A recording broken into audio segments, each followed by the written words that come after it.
कळवण तालुक्यासह पश्चिम पट्ट्यातील खेडोपाडी पोळा सण मोठा उत्साहात साजरा करण्यात आलाय। कळवण तालुक्यासह मोहबारी परिसरात पारंपरिक पद्धतीने पोळा सण मोठा उत्साहात साजरा करण्यात आलाय। भारत हा कृषीप्रधान देश असल्याने भारतात शेतकऱ्याला देवाचा दर्जा दिला गेला।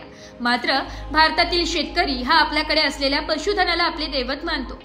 यामध्ये अधिक काळापासूनच बैलाला विशेष महत्त्व प्राप्त झाले। म्हणूनच शेतकरी हा आपल्याकडे असलेल्या गायी व बैल याची तो पूजा करत असतो।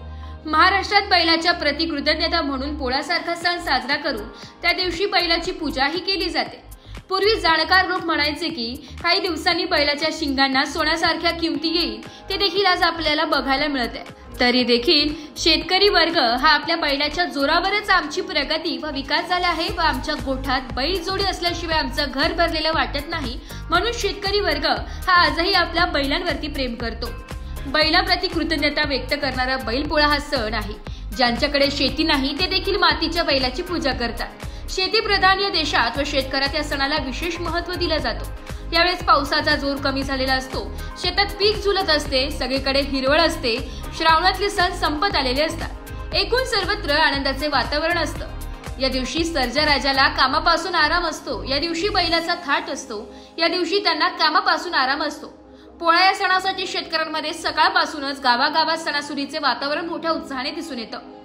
आपला बैल उठून दिसावा यासाठी शेतकरी आपल्या ऐपतीप्रमाणे त्यांचा साज शृंगार खरेदी करत असतो व आपल्या सर्जा राजाला सजवतात व पोळ्यात भाग घेतात। गावाच्या सीमेजवळ मोठ्या आंब्याच्या पानाचे तोरण करून बांधतात। त्याजवळ गावातल्या सर्व बैल जोड्या, वाजंत्री, सणाया, ढोल तसेच ताशे वाजत सर्व बैल जोड्या एकत्र आणल्या जातात। यामध्ये आपला बैल उठून दिसावा यासाठी मालक आपल्या बैलाला बैलपोळ्याच्या आदल्या दिवशी किंवा त्याच दिवशी आपल्या बैलाला नदीकाठी व ओढ्यात नेऊन आंघोळ घालण्यात येते।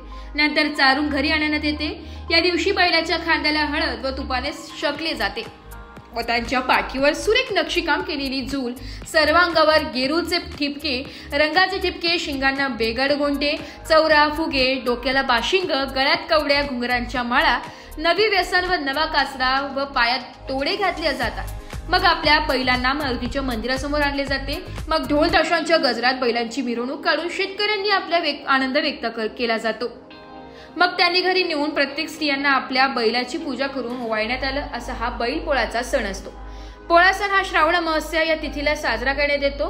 त्या दिवशी आपल्या बैलाला सुपामध्ये धान्य किंवा गोड पुरणपोळी हा सुग्रास अन्नाचा नैवेद्य दिला जातो। अशा प्रकारे पोळा हा सण मोठ्या उत्साहाने शेतकरी साजरा करतात व या दिवशी महिला, युवक व लहान मुलांनी मोठ्या संख्येने सहभाग घेतला।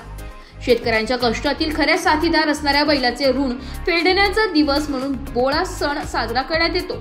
म्हणून या दिवशी शेतकरी कुटुंब उत्साही दिसून येतो। नाशिक लोक